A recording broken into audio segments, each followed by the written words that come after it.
Salut à tous, c'est Nico et aujourd'hui on va jeter un petit coup d'œil au déploiement, comment bien réussir son déploiement dans une partie de Warhammer 40 000, en tout cas dans l'optique d'une partie où on essaie de gagner, de jouer le mieux possible. Alors le déploiement c'est souvent une étape sur laquelle on peut passer vachement de temps ou au contraire le faire un peu en mode walou et puis on verra ce que ça donne. Faut quand même savoir que c'est la première étape de la bataille, elle est souvent cruciale pour comment la partie va se dérouler plus tard. Ça dépend de beaucoup de facteurs, c'est pour ça que c'est une étape qui est souvent assez compliquée, puisqu'il faut bien connaître sa liste, il faut bien comprendre la liste de l'adversaire, il faut bien comprendre vos capacités au corps à corps, au tir, la vitesse de mouvement, les potentiels stratagèmes que l'adversaire peut utiliser pour vous impacter plus vite, il faut aussi connaître les missions secondaires que vous pouvez tirer et celles que vous pensez pouvoir faire au premier tour, et donc en général ça fait un gros sac de nœuds dans la tête, où on finit par plus trop savoir quel est le plan, qu'est-ce qu'on a envie de faire, et qu'est-ce qu'on est capable de faire, et donc on finit par placer les unités un peu n'importe comment après les trois premières, parce qu'on sait plus vraiment trop ce qu'on avait prévu. On gagne pas une partie entièrement sur son déploiement, mais un déploiement vraiment raté peut vous mettre à un gros désavantage. Et il y a beaucoup de choses à prendre en compte là-dedans, les aptitudes d'unité, comme éclaireur ou infiltrateur ou les réserves, la capacité de l'adversaire justement à arriver depuis les réserves, les unités qui contrent le mieux celles de l'adversaire, et quelles unités de l'adversaire contrent le mieux les vôtres, et les objectifs que vous allez souhaiter prendre ou ignorer, sans oublier évidemment tout ce qui est mission secondaire. Alors déjà, vous savez évidemment que vous pouvez avoir plusieurs zones de déploiement différentes en fonction de la mission que vous jouez ou des cartes que vous avez tirées si vous faites ça aléatoirement. Eh bien, vos zones de déploiement ne seront pas les mêmes d'une partie à l'autre. Vous pouvez être déployé dans la longueur, dans la largeur, ou en quart de table, ou en espèce de zone triangulaire parallèle. Chacune de ces zones de déploiement vous positionne plus ou moins près des objectifs du No Man's Land. Dans déploiement d'envergure, qui est celui en bas à droite, vous êtes au mieux à 8 pouces du pion d'objectif central, ce qui fait qu'il est très facile d'aller le chercher. Comme vous le contrôlez à 3 pouces, ça veut dire que avec un mouvement de 5, vous êtes capable d'aller le tenir. Quand vous êtes en recherche et destruction, vous êtes à 9 pouces de l'objectif central. Ou dans creuset du combat, vous êtes à 9 pouces d'un de vos objectifs d'expansion. Creuset du combat, c'est celui qui est en triangle. Quand vous êtes en point de bascule ou en aube de guerre, vous êtes à 10 pouces. Quand vous êtes en marteau et enclume, vous êtes à 12. Donc chacune de ces zones de déploiement va contraindre un petit peu vos portées. Donc évidemment, quand vous vous déployez, vous devez penser à aller sur ces objectifs, si possible dès le tour 1 pour commencer à scorer au début de votre tour 2. Et donc pensez bien à vérifier à chaque fois à quelle distance vous êtes du pion d'objectif par rapport à votre zone de déploiement pour mettre en face de cet objectif une unité qui est potentiellement capable d'y aller dès le tour 1 si vous avez besoin de faire ça. La deuxième chose, c'est votre stratégie générale. La partie, elle se gagne à la fois en marquant des objectifs primaires et des objectifs secondaires. La plupart des gens que je connais jouent en mission aléatoire, vous tirez au sort, vous piochez vos cartes de mission secondaire. Je connais personne qui joue en mission fixe, sauf peut-être en tournoi, mais en amical c'est vraiment pas la peine, ou même en compétitif entre gens que vous connaissez pas. La plupart du temps vous allez jouer en mission tactique parce que c'est plus fun. Et ces missions, dès le tour 1, elles peuvent vous envoyer dans des quarts de table, elles peuvent vous obliger à sortir de votre zone dans le No Man's Land, elles peuvent vous envoyer en centre de table, et donc votre déploiement doit évidemment être prévu en fonction de ces missions, au cas où vous les tiriez tour 1. Parce que si vous n'êtes pas en mesure de les faire dès le tour 1, vous vous trimballez la carte au tour 2 aussi, ou vous la jartez. Si vous la jartez, vous vous empêchez de marquer des points quand même plutôt faciles, et si vous la jartez pas, vous devez vous astreindre à faire ça au tour 2, et votre adversaire le sait, et donc il peut jouer en fonction de ça. Donc c'est toujours mieux de pouvoir marquer une carte au tour où on la tire, plutôt que d'avoir laissé l'adversaire jouer, parce que il sait ce que vous avez dans votre main. Donc il sait ce que vous allez vouloir marquer au prochain tour, et il peut vous en empêcher. Il faut aussi préparer son mouvement sur les objectifs au premier tour, pour commencer à marquer dès le deuxième. Évidemment sans trop exposer votre armée, ou si vous êtes obligé de vous exposer parce que le terrain et les décors font que vous n'avez pas le choix, dans ce cas-là, préparez des contre-attaques menaçantes pour que si l'adversaire essaie de vous sortir votre unité sur l'objectif, il soit puni en retour.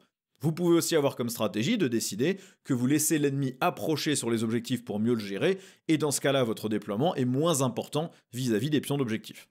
Réfléchissez bien aussi aux aptitudes d'unité. Certaines unités ont des aptitudes qui les aident au niveau du déploiement ou qui leur donnent plus de flexibilité au niveau du déploiement. Vous avez par exemple éclaireur. Vous savez, je pense que ça fait éclaireur X, ça veut dire que vous pouvez faire un mouvement de X pouces avant le premier round, après qu'on sache qui joue en premier. Donc si vous avez éclaireur 6, vous pouvez faire 6 pouces de mouvement après avoir su si c'était vous le joueur 1 ou votre adversaire le joueur 1. Donc ces unités sont ultra flexibles puisqu'elles gagnent d'une part un tour de mouvement gratos. En général, le mouvement éclaireur c'est à peu près le même mouvement qu'à l'unité de base, sauf si l'unité bouge à 10 ou 12, en général un éclaireur qui est plutôt proche de 8.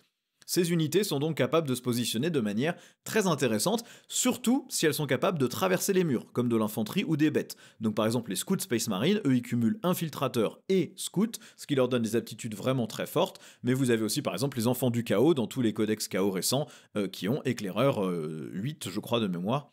Attention, quand vous avez l'aptitude éclaireur, toutes les figurines de l'unité doivent avoir la règle pour qu'elle marche. Si vous mettez un personnage dans une unité qui a éclaireur, si le personnage n'a pas éclaireur, l'unité perd la règle et ne peut pas utiliser ce mouvement. Notez aussi que si l'unité qui a éclaireur est embarquée dans un transport assigné, pas un véhicule qui a le mot-clé transport, un transport assigné, alors ce transport gagne l'aptitude éclaireur aussi. Donc le transport et l'unité qui est dedans peuvent faire leur mouvement tranquille au début du tour. Vous pouvez bouger tout le transport au lieu de devoir débarquer l'unité et du coup d'avoir perdu votre mouvement. Donc durant le déploiement, ces unités qui ont éclaireur, elles sont très utiles pour aller occuper un objectif rapidement ou marquer des objectifs secondaires.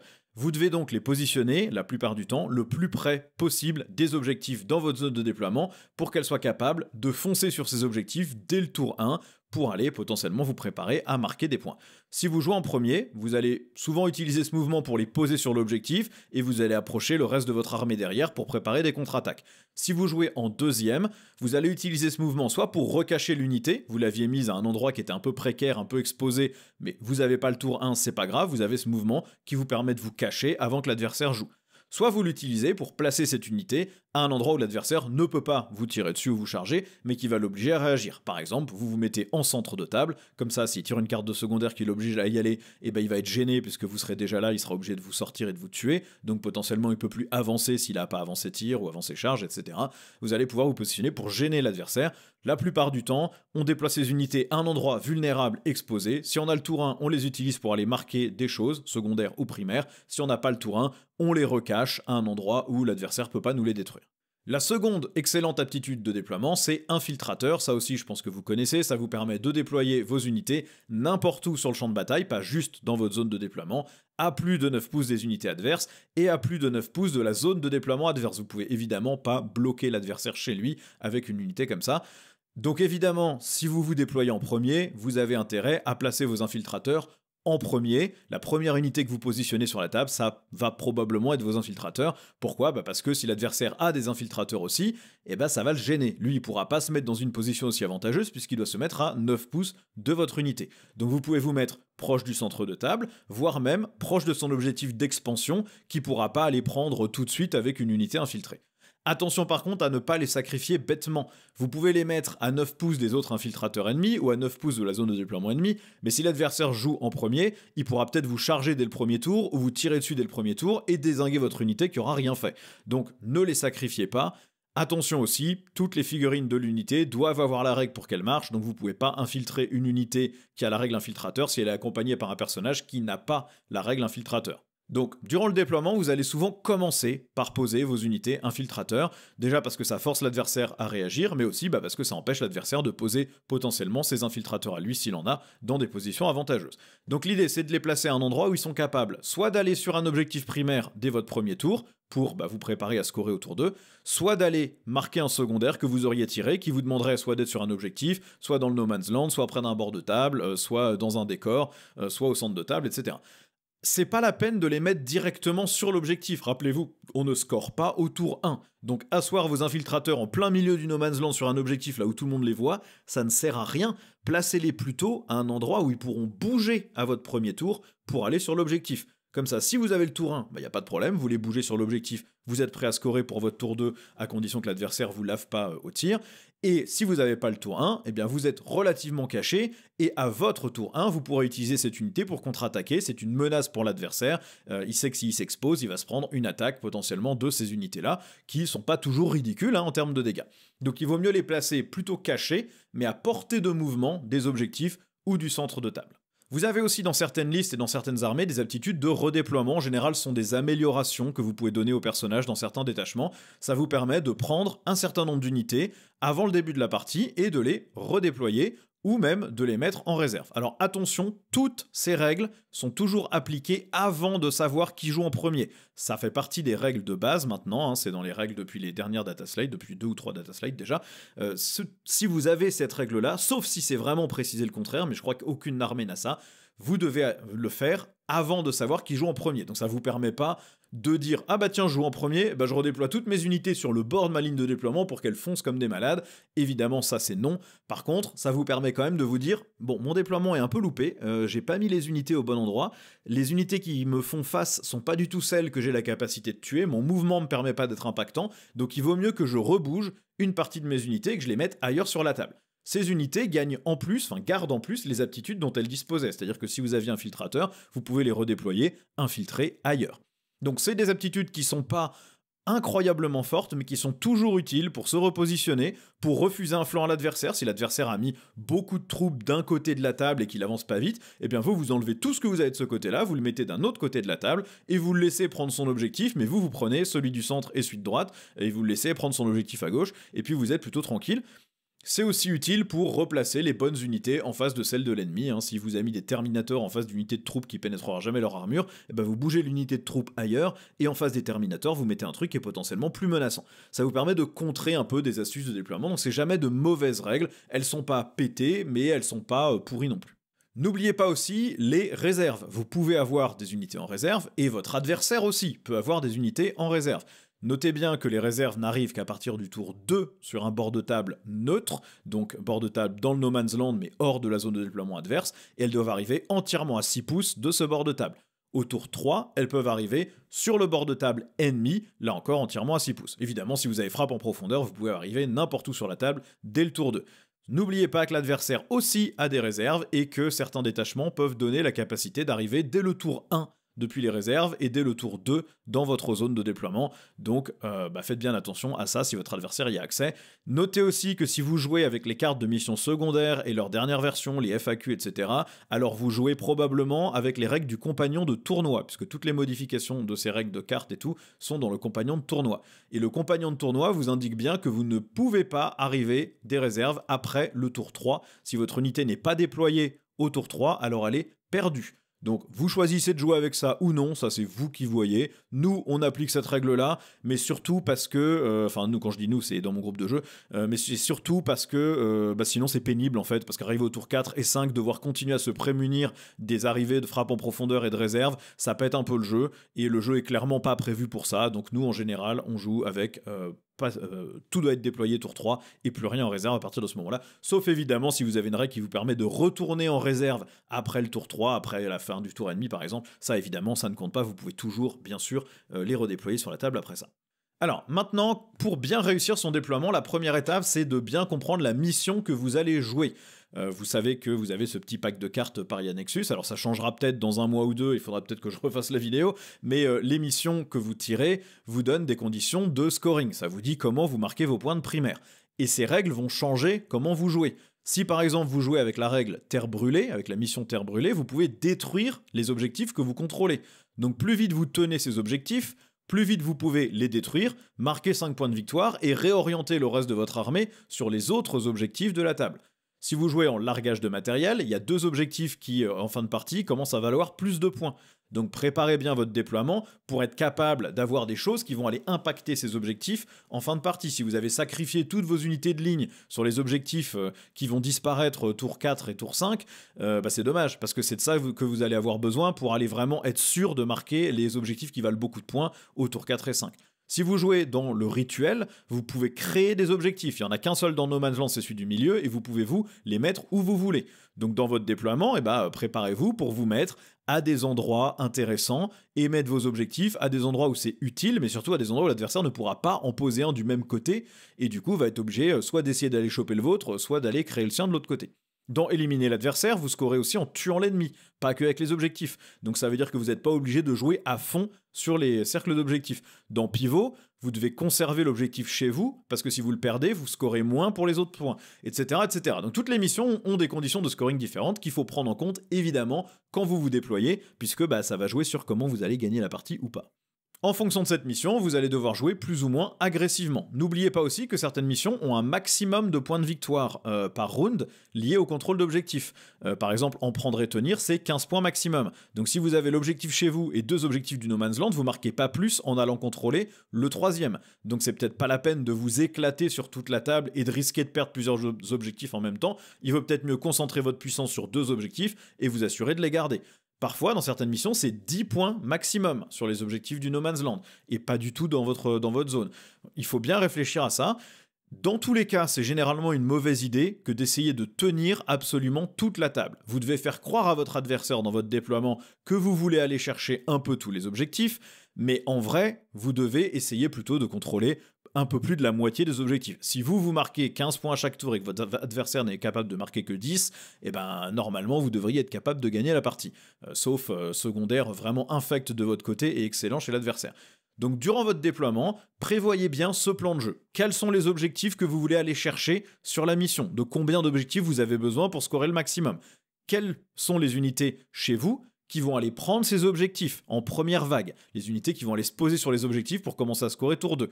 Quelles sont les unités qui vont être leurs renforts, qui vont servir de contre-attaque, de menace ou de renfort sur les objectifs? Tout ça, il faut y réfléchir avant évidemment de commencer à poser vos unités n'importe comment. La deuxième étape, c'est évidemment votre liste d'armées. Alors je vais pas revenir sur la construction d'une liste d'armées, j'ai déjà fait une vidéo là-dessus, vous la trouverez sur la chaîne. Mais en gros, dans votre liste, si vous voulez un truc qui est capable de marquer quand même un peu de points, vous devez avoir des unités qui sont faites pour tenir les objectifs, donc des unités de ligne à fort contrôle d'objectifs, en général au C2, soit des unités très solides et dures à éliminer, qui fait que l'adversaire va être obligé de venir vous engluer dessus et donc utiliser plus de ressources pour essayer de vous reprendre les objectifs. Il vous faut aussi des unités pour faire des actions, donc des unités qui sont mobiles, capables d'aller là où les actions se font. Les actions, elles se font quasiment systématiquement dans le No Man's Land, dans des décors du No Man's Land, en zone de déploiement adverse, en centre de table ou près des bords du champ de bataille. Donc il faut que vos unités mobiles soient capables d'aller là dès le tour 1. C'est aussi des unités qui doivent être pas trop chères, qui ne vous gêneront pas trop si elles sont tuées. Hein, vous faites pas des actions avec un pack de 10 Terminator à 360 points, c'est vraiment gâché. Si vous vous retrouvez à devoir faire ça, c'est que la partie s'est mal passée, ou que votre déploiement n'a pas été terrible, ou que utiliser cette unité c'était la seule chose qu'elle était de toute façon capable de faire, mais en général c'est pas bon signe. Vous devez aussi avoir enfin des unités d'attrition qui sont là pour faire le dégât au tir et au corps à corps, mais aussi pour préparer les contre-attaques sur les objectifs adverses et pour menacer l'adversaire s'il s'expose pour venir déloger vos unités de première ligne de vos objectifs.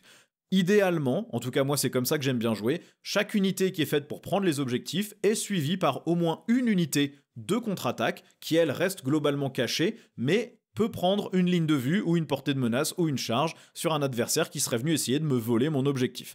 Donc je mets des unités en général de ligne en premier sur les objectifs ou des unités mobiles qui viennent tenir un objectif vraiment de manière temporaire, mais j'ai toujours des unités de contre-attaque qui font que si l'adversaire veut venir me chercher au corps à corps ou veut s'exposer au tir, il va prendre la double sauce à son propre tour parce qu'il pourra pas m'empêcher de lui tirer dessus. En général, ça fait réfléchir l'adversaire et du coup, il joue un peu moins agressif. La troisième étape, c'est évidemment comprendre et connaître l'armée adverse. Vous, tout ce que vous savez, il y a des chances que l'adversaire le sache aussi. Donc, identifiez dans l'armée adverse quelles sont les unités à objectif, quelles sont les unités à action, quelles sont les unités d'attrition. Comprenez bien aussi contre quoi vous jouez. Il y a certaines armées qui sont vraiment pleines de troupes, qui vont vous saturer avec des unités qui contrôlent les objectifs mais qui font pas de dégâts. Vous avez certaines listes AdMech comme la cohorte Skitari, vous avez certaines listes Garde Impériale, vous avez les Kuljin Stealer, vous avez certaines armées qui sont au contraire très élites, qui ont beaucoup de potentiel d'attrition, mais ont quasiment que une ou deux unités à mettre sur chaque objectif, et si vous les avez détruites, ils ont plus rien.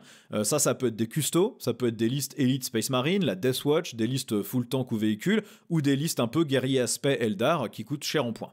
En fonction de ce que vous affrontez, vous devez donc décider de votre côté, dans votre liste, quelles sont les unités qui vont tuer quelles unités de l'adversaire. Si par exemple l'ennemi a mis un tank d'un côté de la table, et en face de ce tank, il faut que vous placiez quelque chose qui est capable de le tuer. Ou en tout cas, il faut que vous ayez vos unités anti-tank dans une zone qui est capable de prendre une ligne de vue sur ce tank. Si l'ennemi a des Terminators d'un autre côté de la table, il faut qu'en phase 2, ou en tout cas avec une capacité de prendre une ligne de vue, vous ayez la possibilité de détruire ces Terminators. Et il faut aussi décider de votre stratégie en fonction de votre liste et de celle de l'adversaire. Est-ce que vous devez mettre de la pression à votre adversaire avec des unités pas chères? Par exemple, votre adversaire, c'est des gros monstres qui vont mettre du temps à arriver, mais quand ils arrivent, ils vont vous déboîter. Donc est-ce que vous essayez plutôt de les bloquer chez eux avec du blocage de mouvement? Est-ce qu'au contraire, l'ennemi, il a des hordes qui bougent vite, et dans ce cas-là, vous allez mettre des unités qu'ils n'arriveront pas à tuer sur les objectifs, et vous n'allez pas arrêter de vous désengager, de tirer dans le tas, etc. Est-ce que vous attendez que l'ennemi approche ou pas? Tout ça, ça va dépendre de ce que l'adversaire a emmené, de son armée et évidemment de la vôtre. Ça, il n'y a pas de conseil générique, il va falloir le découvrir au fur et à mesure des parties, mais ça va évidemment influencer votre déploiement aussi. Ensuite, votre déploiement, il doit vous permettre de préparer les tours 1 et 2. C'est pas la peine d'essayer de planifier sur le tour 3, 4, 5, parce qu'en général, le tour 3, c'est un peu le pivot de la partie. Vous avez souvent des grosses phases de tir ou des grosses phases de corps à corps au tour 3, où il y a un joueur qui perd plus d'unités que l'autre, et la partie est pas forcément pliée, mais en tout cas, elle est bien orientée en général à la fin du 3e round. Donc, essayez de réfléchir à ce que vous allez faire au tour 1 et 2. Votre déploiement doit vous préparer à ces 2 premiers tours. Le reste, vous le jouerez en réaction face au déroulé de la partie. Donc, dès votre tour 1, vous devez avoir des unités qui sont prêtes à aller sur les objectifs et d'autres unités prêtes à les soutenir. Et vous devez aussi avoir des unités capables d'atteindre les objectifs au tour 2 pour prendre la relève de votre première vague ou pour aller assaillir l'objectif adverse qui est plus loin de chez vous, essayer d'aller l'assaillir dès le tour 2. Et pensez bien au cas où vous jouez en premier, mais aussi au cas où vous jouez en deuxième. Si vous jouez en premier et que vous vous retrouvez à quasiment rien bouger et pas sortir de chez vous, vous avez gâché un de vos tours de jeu. Si vous scorez rien et que vous vous préparez pas à scorer au tour 2 à la fin de votre tour 1, vous avez perdu un tour de jeu sur les 5. Il n'y en a que 5, c'est un peu dommage. Donc placez-vous pour que si vous jouiez en premier, vous soyez quand même capable d'aller prendre quelques points, éventuellement d'être positionné pour des secondaires. Si vous voulez pas jouer les objectifs primaires de peur que votre adversaire vous éclate, préparez-vous au moins à pouvoir marquer des secondaires pour ce tour-là. Et préparez-vous à ce que pour le tour 2, tout soit bien positionné pour aller impacter les objectifs que votre adversaire aura essayé d'aller prendre. Encore une chose à prévoir dans votre déploiement, c'est créer des zones de menace. Vous connaissez la portée de vos armes, vous connaissez votre mouvement minimum, vous connaissez vos portées moyennes de charge de 6-7 pouces, donc vous savez quelle est la zone de menace de vos unités pour l'adversaire. Ça c'est bien dans le déploiement et c'est vrai tout au long de la partie. Il y a des fois la meilleure stratégie c'est pas d'aller se poser sur l'objectif, c'est d'aller menacer l'objectif pour forcer l'adversaire soit à venir dessus et à mourir, soit à pas venir dessus et du coup à ne pas marquer.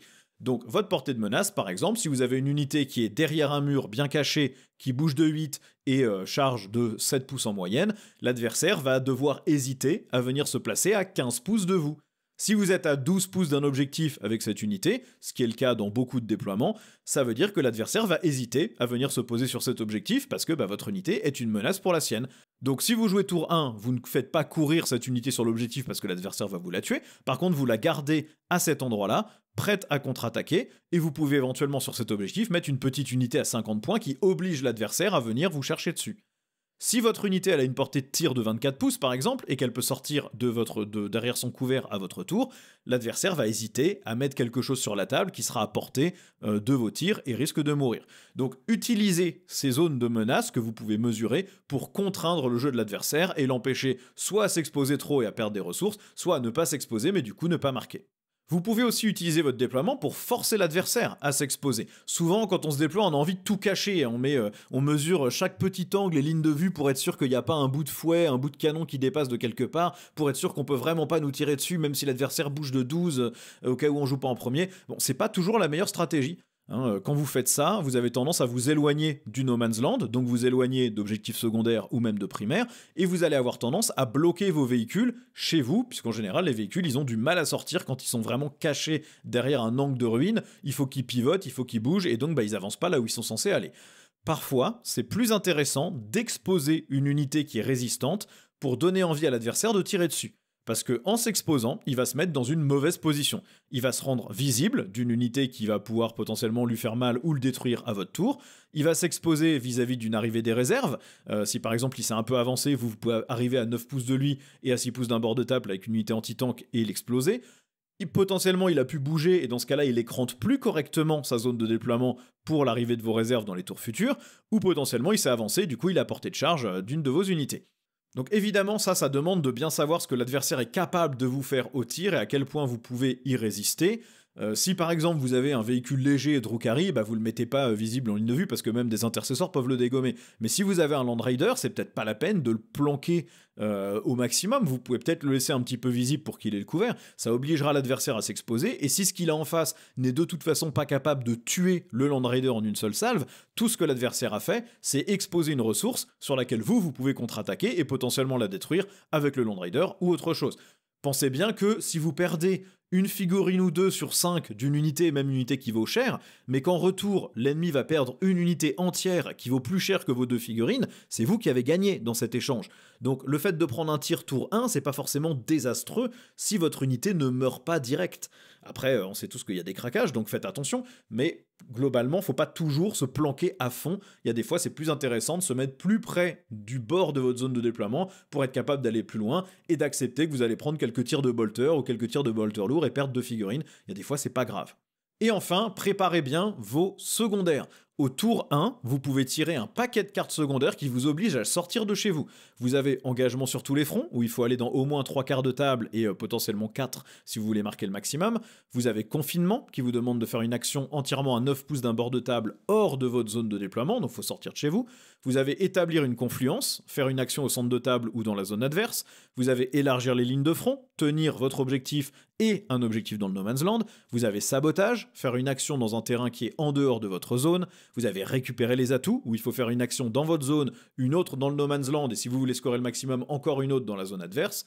Vous avez interdiction de zone, où il faut aller au centre du champ de bataille. Vous avez sécurisé le No Man's Land, où il faut tenir 2 pions dans le No Man's Land, 2 pions d'objectif. Et vous avez purification, qui est une action à faire sur les objectifs en dehors de votre zone. Tous ces secondaires sont normalement marquables par la majorité des armées tour 1 si votre déploiement est bon. Quasiment toutes les armées ont des véhicules, des montées ou des infanteries qui bougent assez vite pour aller faire n'importe lequel de ces secondaires ou n'importe laquelle des combinaisons de ces secondaires si vous vous déployez correctement.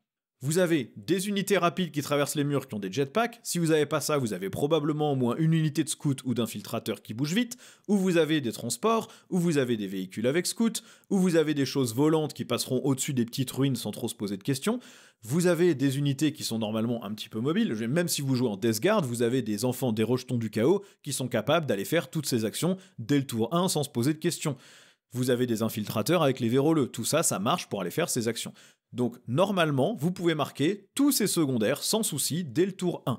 Placez seulement des unités mobiles que vous avez mises dans votre liste. Évidemment, il faut que vous ayez quelques unités mobiles dans votre liste, mais placez-les dans une position où vous avez 2 unités qui sont capables à la fois d'atteindre le centre de table, d'atteindre un objectif du No Man's Land, d'atteindre un quart de table et d'être entièrement à 9 pouces des bords du champ de bataille. Même si vous êtes dans le déploiement dans la longueur, la moitié de la table, c'est 30 pouces. Si vous avez une unité que vous mettez qui bouge à 12 et que vous mettez à, on va dire, à 8 ou 9 pouces d'un bord du champ de bataille, elle est capable d'aller faire l'action de confinement, elle est capable d'aller sur un objectif du No Man's Land, elle est capable d'aller se positionner vers le centre de table. Si vous en avez une de chaque côté de la table, et ben globalement, vous êtes capable d'aller scorer quasiment tous ces secondaires sans trop vous poser de questions. Vos infiltrateurs peuvent être placés près du centre de table si c'est plus pratique pour vous. Mais en tout cas, sachez que vos unités mobiles, comme elles sont mobiles, ça ne veut pas dire qu'il faut les mettre derrière en espérant qu'elles rattrapent le retard. Elles sont là pour aller devant. Elles sont là pour aller le plus près du bord de votre zone de déploiement pour aller faire ces actions. Si au final, vous n'avez pas le tour 1 ou vous avez le tour 1, si au final vous avez le tour 1 et vous vous dites que c'est trop risqué d'exposer ces unités, que vous allez toutes les perdre pour marquer 10 points, ça vaut pas le coup, et pas dans ce cas-là vous le faites pas. Mais si au moins vous êtes dans une bonne position pour le faire et que ça vous permettrait de marquer, alors vous pouvez le faire et vous vous retrouvez pas contraint à avoir une carte que vous gardez au tour 2. Maintenant votre adversaire sait que vous l'avez dans la main et donc il va pouvoir jouer en fonction de ça et contraindre votre jeu. Essayez toujours de marquer ces cartes dès que vous les avez, et avec votre déploiement, normalement, c'est possible. Si vous commencez votre tour 1 en ayant réussi à mettre 6, 7 ou 10 points de primaire, 10 points de secondaire, vous êtes quand même déjà bien parti dans la partie. Il y a quand même plein de tours 1 où vous marquez 2 et vous faites rien d'autre. Donc, si vous vous déployez bien et que vous avez ces cartes-là, vous êtes capable de les faire. Évidemment, il y a plein d'autres cartes que vous ferez jamais au premier tour, comme abattez-le, des choses comme ça, mais globalement, vous êtes capable de... Bon, évidemment, il y a plein d'autres secondaires que vous pouvez tirer que vous ne pouvez pas faire au tour 1, des trucs genre abattre les hordes, etc. Ça va quand même être assez compliqué, sauf si l'adversaire joue n'importe comment. Mais en tout cas, tous ces trucs de mouvement, d'action et de positionnement, ils sont tous faisables au tour 1. Hein. S'ils l'étaient pas du tout, il y aurait marqué si vous les tirez au tour 1, vous les replacez au fond du paquet. Donc vous pouvez les faire, et si vous pouvez les faire, vous devez les faire, hein, c'est quand même mieux. Donc utilisez vos unités mobiles et rapides, ou scouts, ou infiltrateurs, pour pouvoir aller faire ce type d'action, ou vous préparer à les faire en tout cas. Je termine comme d'habitude en vous rappelant que j'ai un partenariat avec MyHobbyPlace comme quasiment tous les créateurs de contenu Warhammer français. Vous avez le lien ici à l'écran mais il est aussi dans la description. La manière dont ça fonctionne c'est vous faites vos courses sur MyHobbyPlace, vous payez 15 à 20% moins cher que sur les prix Games Workshop classiques. Au moment de valider votre achat, vous pouvez choisir une chaîne ou un créateur de contenu qui vous a aiguillé vers MyHobbyPlace. Si vous me sélectionnez moi, je vais toucher une commission sur ce que vous avez acheté. Ça vous coûte pas plus cher à vous. Par contre, au lieu de donner tout l'argent à MyHobbyPlace, vous donnez une petite partie à Bibi, ce qui permet de soutenir la chaîne et de me permettre à continuer de faire ces vidéos. Bon voilà en tout cas pour tous les conseils que je peux vous donner sur le déploiement. Évidemment, ça vous évitera pas les prises de tête, mais ça vous donne peut-être des axes de réflexion sur comment vous vous positionnez. Moi, la manière dont je procède, je commence par mettre mes infiltrateurs et mes scouts dans des positions cachées, mais qui seront avantageuses et qui leur permettent d'aller soit sur les objectifs, soit marquer des secondaires en fonction de ce que j'ai tiré. Ensuite, je mets des unités pas chères, type 2 lignes, pour forcer l'adversaire à déployer lui petit à petit ses unités, et moi pouvoir réagir à ce qu'il place sur la table. Et en général, je fais un peu un pierre-feuille-ciseau, c'est-à-dire que, en fonction de qu'est-ce qu'il a mis sur la table, je mets en face un truc capable de le tuer. Et si j'ai rien qui est capable de le tuer, j'évite de me focaliser sur ce bord de table, ou je mets au contraire des choses qui vont aller l'engluer ou le bloquer, plutôt que d'essayer de le tuer. Globalement, c'est comme ça que je procède. Ça fonctionne plutôt pas trop mal pour l'instant. J'ai des taux de victoire dans mon groupe de joueurs qui sont plutôt élevés parce que oui, on est ce genre de personnes qui comptent les victoires. Je crois que j'en suis à 13 ou 14 d'affilée sans défaite sur Warhammer 40 000. Donc je me plains pas. Ça marche plutôt pas mal. Je dis pas que c'est le déploiement qui me gagne la partie, mais en tout cas, c'est clair que ça m'aide à pas faire des tours à vide en tour 1 ou en tour 2. Et clairement, ça fonctionne pas mal. Donc en tout cas, comme d'hab, vous avez les boutons YouTube, vous savez à quoi ça sert, vous savez pourquoi les cliquer, c'est bien. Et puis je vous dis à la prochaine pour une nouvelle vidéo. Ciao!